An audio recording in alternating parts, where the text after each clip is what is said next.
Hi everyone 4 to 5 years baby long frock stitching part 7 already నేను 6 shorts అనేది upload చేశాను. ఎలా కటింగ్ చేసుకొని ఎలా స్టిచ్చింగ్ చేసుకోవాలనేది. లాస్ట్ షార్ట్లో మనం ఫ్రంట్ నెక్ని స్టిచ్ చేసుకోవడం చూపించాను కదా. ఇప్పుడు బ్యాక్ నెక్ని ఎలా కట్ చేసుకొని స్టిచ్ చేసుకోవాలనేది చూపిస్తాను. నేను ఆల్రెడీ నెక్లు అనేది కట్ చేశానండి. ఫ్రంట్ నెక్కి క్యాన్వాస్ పేపర్ అనేది స్టిచ్ చేశాను. ఇక్కడ బ్యాక్ నెక్ క్యాన్వాస్ పేపర్ ఏమీ యూజ్ చేయట్లేదు. ఓన్లీ నెక్ అనేది కరెక్ట్ సైడ్కి టర్న్ చేసుకుంటున్నాను. ఫస్ట్ మనము బ్యాక్ పార్ట్ కోసం హుక్స్ పట్టి కాజా పట్టి రెడీ చేసుకున్నాం కదా.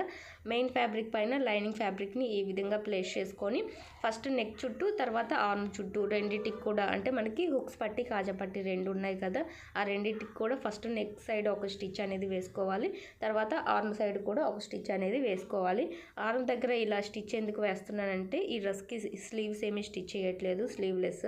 అందుకని ఇలా ఆర్మ్ దగ్గర కూడా ఒక స్టిచ్ వేసుకున్నామంటే మనము క్రాస్ పీస్ జాయిన్ చేసి మళ్ళీ స్టిచ్ చేసుకునే పని లేకుండా వర్క్ అనేది కొంచెం క్విక్గా అవుతుంది. ఇలా ఫస్ట్ మనం రెండు పీసెస్కి ఆర్మ్ దగ్గర నెక్ దగ్గర స్టిచ్ చేసుకోవడం కంప్లీట్ అయిన తర్వాత మనకి మెయిన్ ఫ్యాబ్రిక్ దగ్గర క్లాత్ అనేది ఎక్స్ట్రా ఉంటుంది కదా, ఆ ఎక్స్ట్రా ఉన్న క్లాత్ మొత్తాన్ని నీట్గా ట్రిమ్ చేసుకోవాలి. ఇలా నీట్గా ట్రిమ్ చేసిన తర్వాత మనం నెక్ చుట్టూ కట్స్ అనేది ఇవ్వాలి. అలాగే ఆర్మ్ దగ్గర కూడా మనం కట్స్ అనేది ఇచ్చామంటే రౌండ్ అనేది నీట్గా తిరుగుతుంది. టైట్గా పట్టేసినట్లు లేకుండా ఉండడం కోసం కట్స్ అనేది ఇవ్వాలి. ఇలా కట్స్ అనేది ఇచ్చిన తర్వాత మనం రెండింటికి కూడా అంతే అండి, హుక్స్ పట్టి కాజా పట్టి రెండు ఉన్నాయి కదా, ఆ రెండింటికి కూడా ఇలా కట్స్ అనేది ఇచ్చిన తర్వాత ఇప్పుడు కరెక్ట్ సైడ్కి టర్న్ చేసుకోవాలి. లైనింగ్ని కిందికి అడ్జస్ట్ చేసుకోవాలి. మెయిన్ ఫ్యాబ్రిక్ మనకు పైకి వస్తుంది. ఇలా క్లాత్ని అనేది అడ్జస్ట్ చేసుకున్న తర్వాత ఇప్పుడు మనం టాప్ స్టిచ్ అనేది వేసుకోవాలి. నెక్ దగ్గర ఒక స్టిచ్ వేసుకోవాలి. అలాగే ఆర్మ్ దగ్గర రెండు సైడ్లు కూడా హుక్స్ పట్టీకి కాజా పట్టీకి సేమ్ ఇలానే మనము స్టిచ్చింగ్ అనేది చేసుకోవాలండి. ఇక్కడ మనం టాప్ స్టిచ్ వేసుకునేటప్పుడు లైనింగ్ ఫ్యాబ్రిక్ అనేది పైకి కనిపించకుండా నీట్గా క్లాత్ని కొంచెం కొంచెంగా అడ్జస్ట్ చేసుకుంటూ నెక్ సైడ్ ఇలానే స్టిచ్ చేసుకోవాలి. అలాగే ఆర్మ్ సైడ్ కూడా మనం క్లాత్ని అనేది అడ్జస్ట్ చేసుకుంటూ స్టిచ్చింగ్ అనేది చేసుకోవాలి.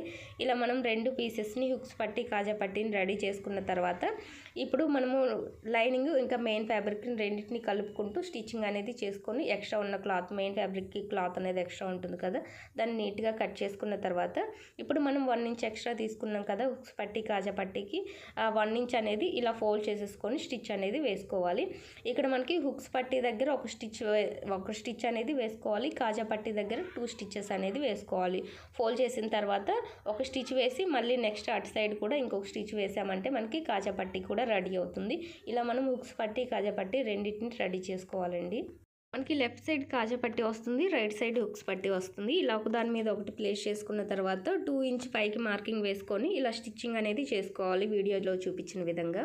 నెక్స్ట్ షార్ట్లో షోల్డర్ కట్ చేసుకొని క్లాత్ని ఎలా జాయిన్ చేసుకోవాలో చూపిస్తాను. Please subscribe.